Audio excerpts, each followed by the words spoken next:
the east side. We was talking about, different things about the pipe, and we're gonna come back. And as I got older, we started making money. We started doing things. And I remember one time they was having a concert at the Long Beach Arena. I don't remember the name of it, but I can always go back and talk to Big C's, Beaver from Kitchen, Big Beaver, Snake. My girlfriend was a Cat from the Q, and all of us had girlfriends, and all of us was double. We was going out. We were today, but we went to the Long Beach Arena, and they was having a concert in there. I don't remember exactly who was there, but if you don't know nothing about going to that Long Beach Arena, you better be ready. You better be prepared, because them Long Beach dudes is deep up in that thing. And I didn't even know that. This was one of my first few times I was hanging with the big homies. I was the youngest. I had a van, a Volkswagen van that my mom had, and it can carry like 10 people. So we all piled up in our van. I think J-Box was with us, his girlfriend, a couple guys from 9-7, and I never forget, man. It was me, Beaver from Kitchen, Cassie's from 7-6, me, Snake, and I think we met. Everybody was going in, and I think we met J-Box and some of the 9-7s there. And man, this concert was going down, man. But I kind of like didn't know what was going on, because I was young and I didn't understand the gang banging in Long Beach, because I had never been out there, I had never been to YA. But man, this was a hell of an event. This was a hell of a concert.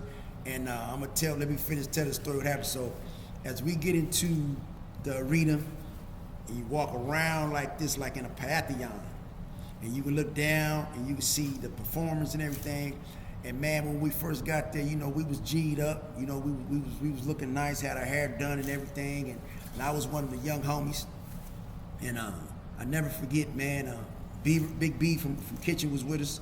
And man, we walking around this concert, we belling. Me, the homegirls, the homeboys, and we belling.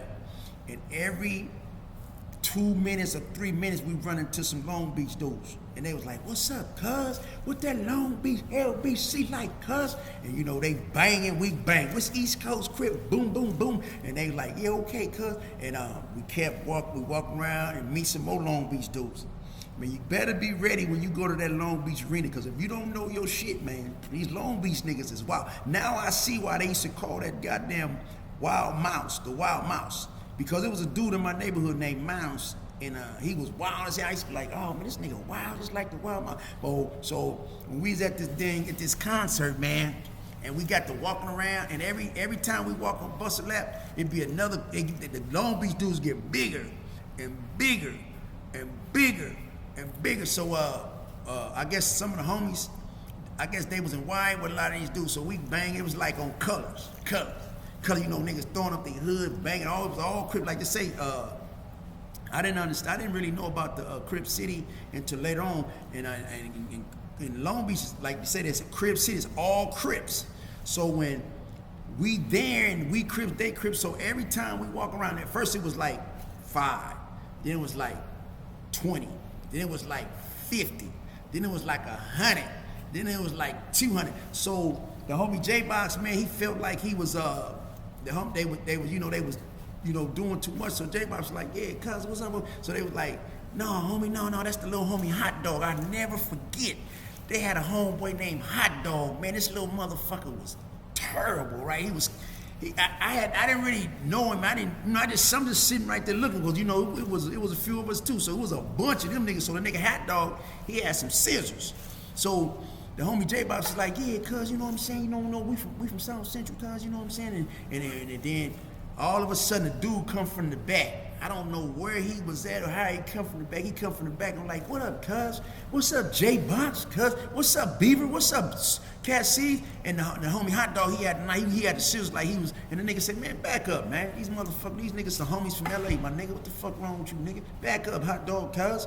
So Hot Dog was like, "All right, cuz." So they got the hugging and shaking hands and everything. I was like, wow, that was one of the first times I kind of like been away from the house on some major mission of gang activity and traveling with the Crips, with the whole demeanor of what we was going to do, and you know what I'm saying. And by a lot of my homies, they had been to YATS, Sky Scudder. I mean, they've been all over the state system, and a lot of the Long Beach guys had been in the state system. That time, I kind of like knew that the homies was really on some real valuable valuable thing in the state, because when the Long Beach guys, the older guys, stepped up and they seen the OG homies from East Coast, they was like, okay, homie, you know, the OG homies, Beaver and Cassie, they always been best friends, best buddy,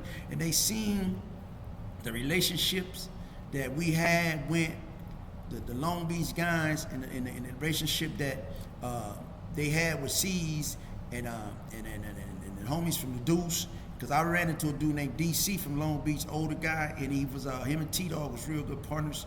And I ran into Dave and Hootie, and I always, and the Baby Tramp, and all of the guys, Jimmy Bennett. I ran into all of these guys, man, in the system later on, and I ran into some Dodge City guys, and then we would always talk about, you know, that particular concert, that particular events, because I think Parliament was there one time. I think it was a bunch of like Rapids concerts now. That was it was in Long Beach, and they said, and I don't know if Uncle Jam or me, they wasn't there that day, but I remember, man, that we used to that everybody had a good relationship, and a lot of them guys was in YATS, and they all kind of like gelled together, man. And this was a hell of an event for me. So when we took pictures and we went home and everything, and we was talking about, you know, going to the next concert, and I always heard about the Long Beach guys, and I know one time that some homies went and they ended up getting into it with some of the Long Beach guys, but it wasn't nothing major. But I heard that the Long Beach guys was, you know, acting crazy, and they was and people facing everything. The homies, everybody got to fighting. You know, and another time I went to a concert out there, and it was a lot of stuff, and a lot of essays was there. But it's just the Long Beach guys, man. That's their neighborhood, that's their backyard, and that is their arena. And man, if you don't know what you're doing and you're going to Long Beach, you're gonna get got, man. And this one everybody was kind of wearing the big chains. But right after that, everybody started wearing the big chains, and people started having more money, and a lot of dudes started getting money in the drug business. But man, I'm gonna tell you something, man. If you don't know what you're doing in Long Beach, man, you better pay attention to what's going on. And I always, you know, used to talk to C's about, you know, different things, and how he was in the state with him. In the season, him and a couple of the guys, they ended up catching some cases and ended up going to the state. But I think me and Snake and a couple other guys, we went to some more concerts out there. But you know, they was always respectful. We was always respectful. They was always, you know, doing their thing. But it just like niggas, I mean, everybody was just banging. I mean, we were just throwing up the hood. And white folks, they didn't know what to do. They didn't know how we knew each other. They didn't know we was from LA or from anywhere. They just knew that these guys from Long Beach, you know, this is their arena, and they know that there was a lot of them in there. You know, we wasn't really around a lot of rags and all that back then with all this stuff on our coats and everything, but we was real, we was sharp, you know, we was in our gear and things, but we was going out with our women, and you know, sometimes we would take, you know, a few of the kids, because this was a big thing, man. But you know, as I got older, I never really went back to the Pike. Then they start putting all these amusement parks all over the country, but this was the Barnum and Bailey's, one of like the Barnum and Bailey's before around that time, the Black Circus, and this is one of the things that we always was doing, and this is one of the things I wanted to document about the Long Beach Pike, the Wild Mouse, and this is going to go down in history. I don't know if that ride is still there. I don't know if the people tore it down or either or fixed it up and made it better. And I don't know if what they're doing with the pipe right now, but I know that it's a history monument, and I never knew it having any floods or anything like that and was tore down.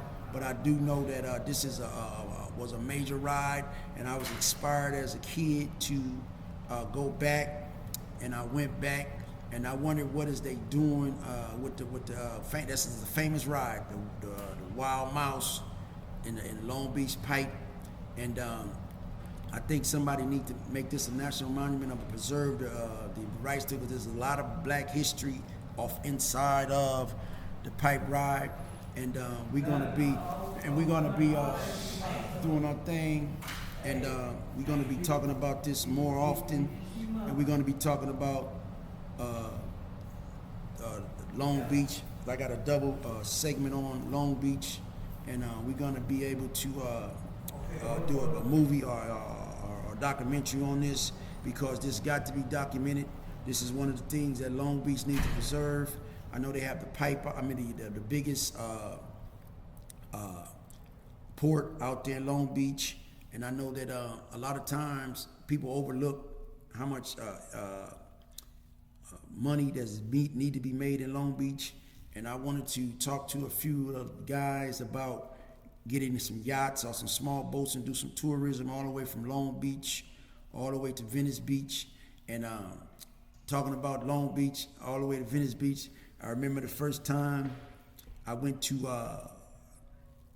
Venice Beach. I went when I was a kid, but I went as I got older, and I didn't know that Venice Beach had a substation inside of the beach, and me and T.I. and a few other guys was pulled over and interrogated up at the beach in Venice.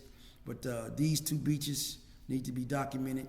But Long Beach have a history of a lot of blacks being out there, but I didn't know there was a lot of blacks inside of Venice Beach.